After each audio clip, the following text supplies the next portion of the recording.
अस्सलाम वालेकुम नाजरीन, आप सभी का इस्तकबाल 7 स्पीड न्यूज पर। मैं हूं हनान फातिमा। आइए देखते हैं आज बरोज़ जुम्मा यानी फ्राइडे बतारीख 12 नवंबर के खबरें। आइए नजर डालते हैं तेलंगाना के खबरों पर।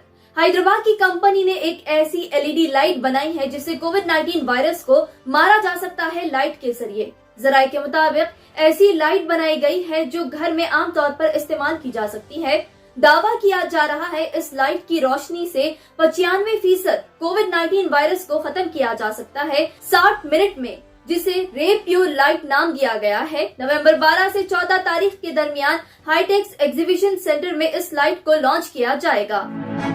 तेलंगाना रियासत में सर्दी तेजी से बढ़ते जा रही है। अब तेलंगाना रियासत में टेम्परेचर 13 डिग्री सेल्सियस हो गया है और जीएचएमसी हुदूद यानी हैदराबाद में 18 से 20 डिग्री सेल्सियस सर्दी रहेगी।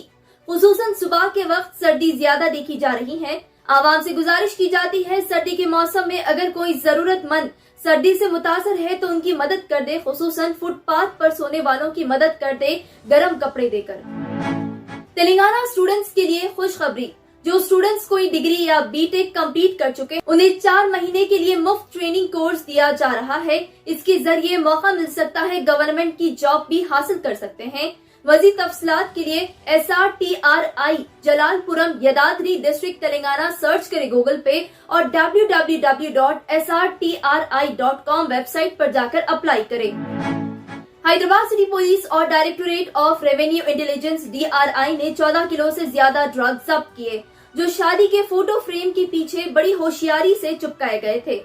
ये 14 किलो से ज्यादा ड्रग की कीमत 5 करोड़ रुपए से ज्यादा बताई जा रही है। ये सामान इंटरनेशनल कोरियर एजेंसी के जरिए रवाना हो रहा था ऑस्ट्रेलिया। शक की बुनियाद पर इसकी तहकीकात की गई तो ड्रग जब्त कर लिए गए। एक शख्स को दरख्त काटने के लिए दिलसुख नगर पर तेलंगाना फॉरेस्ट डिपार्टमेंट ने 12,000 रुपए का जुर्माना आयद किया। एक शख्स जो दिलसुख नगर का रहने वाला है, उनके घर के सामने का दरख्त काटने के लिए उन पर 12,000 रुपए का जुर्माना आयद किया गया। बताया जा रहा है उनकी शिकायत ट्विटर के जरिए जीएचएमसी ऑफिशियल्स को की गई थी, जिसके बाद ये एक्शन लिया गया उनके खिलाफ।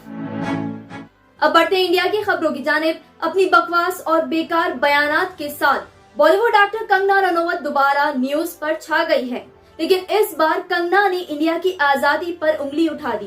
कंगना ने टाइम्स नाउ समिट 2021 के साथ एक खास शो में बात करते हुए कहा कि इंडिया को 1947 में आजादी मिली, लेकिन भीख के तौर पर, और 2014 बीजेपी हुकूमत आने के बाद इंडिया को असली आजादी मिली। इस बयान के बाद कंगना रनौत का मजाक बनाया जा रहा है और ट्विटर पर सब लोग कंगना के खिलाफ हो गए। कंगना को कहा जा रहा है थोड़ा इल्म रखने के बजाय इल्म ही ना रखे, और कहा जा रहा है कि वो पद्मश्री अवार्ड की हकदार नहीं है। उत्तर प्रदेश बरेली से एक वीडियो खूब वायरल जा रही है, जहां 14 साल के अपाहिज मुस्लिम लड़के को 2 पुलिस ऑफिसर की जानिब से गैर जरूरी जुल्म किया गया और ये सारा मंजर सीसीटीवी कैमरे पर कैद हो गया। ये वीडियो वायरल होने के बाद बरेली पुलिस ने कहा कि फिलहाल उन दोनों पुलिस ऑफिसर्स को सस्पेंड कर दिया गया, माजूर 14 साल के मुस्लिम लड़के पर जुल्म करने के जुर्म में। इंडिया के शहरी मनीष सेठी ने एक खातून को जॉब पर रख लिया है, उनको पचकड़ मारने के लिए। दरअसल मनीष को फेसबुक एडिक्शन है। जब भी मनीष फेसबुक खोलने की कोशिश करते हैं, कारा नामी खातून उनके साथ रहती है और उन्हें पचकड़ मारती है फेसबुक खोलने से रोकने।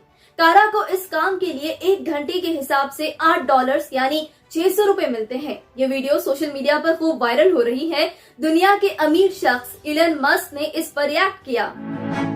तमिलनाडु चेन्नई से है खबर, जहां चेन्नई के इलाके टीपी चत्रम पुलिस स्टेशन हुदूद के तहत बारिश की वजह से एक शख्स बेहोश हो गए थे, जिसके बाद मौजूदा लोगों ने पुलिस को इतला की। टीपी चत्रम पुलिस स्टेशन से इंस्पेक्टर राजेश्वरी आए मुकाम हादसा और बेहोश शख्स को खांदे पर उठाकर एम्बुलेंस तक लेकर आए, जिसके बाद लोग उनके जज्बे को सलाम कर रहे हैं। उत्तर प्रदेश के आने वाले इलेक्शन के चलते बीजेपी लीडर स्मृति ईरानी और कांग्रेस लीडर प्रियंका गांधी के दरमियान बयानबाजी के दौरान कांग्रेस लीडर राहुल गांधी को निशाना बनाया गया। हाल ही में कांग्रेस लीडर प्रियंका गांधी ने कहा कि मैं लड़की हूँ, लड़ सकती हूँ कांग्रेस पार्टी के लिए, जिस पर ईरानी ने जवाब देते हुए कहा कि घर पर लड़का है पर लड़ नहीं सकता। ईरानी साफ साफ राहुल गांधी की तरफ इशारा कर रही थी। आइए नाज़रीन, अब बढ़ते हैं इंटरनेशनल खबरों की जानिब। Pakistan cricket player opener Mohammad Rizwan ने 2 रात गुजारे आईसीयू में T20 वर्ल्ड कप सेमीफाइनल में हिस्सा लेने से पहले। पाकिस्तान टीम डॉक्टर नजीब ने बताया, जुमेरात के दिन ये मैच खेला गया जिसमें ऑस्ट्रेलिया जीत गई पाकिस्तान से। डॉक्टर नजीब ने कहा कि रिजवान को सीने में इन्फेक्शन हुआ था नवंबर की 9 तारीख को, जिसके बाद उन्होंने 2 रात आईसीयू में गुजारना पड़ा। वो तेजी से रिकवर होते ही मैच के लिए तैयार हो गए। अफगानिस्तान में तालिबान के कब्जे के बाद बिजली की कमी देखी गई, जिसके बाद अफगानिस्तान 100 मेगावाट्स इलेक्ट्रिसिटी ईरान से लेंगे इलेक्ट्रिसिटी शॉर्टेज के चलते। बताया जा रहा है ईरान इलेक्ट्रिसिटी की मदद हिराक, फरा, निमरोज के इलाके करेंगे और 80% अफगानिस्तान को पावर कंजप्शन मिलेगा। चाइना के कुछ शहर में हो रही है स्नोफॉल। बताया जा रहा है पिछले 116 सालों में ये सबसे ज्यादा और तेज स्नोफॉल हो रहा है।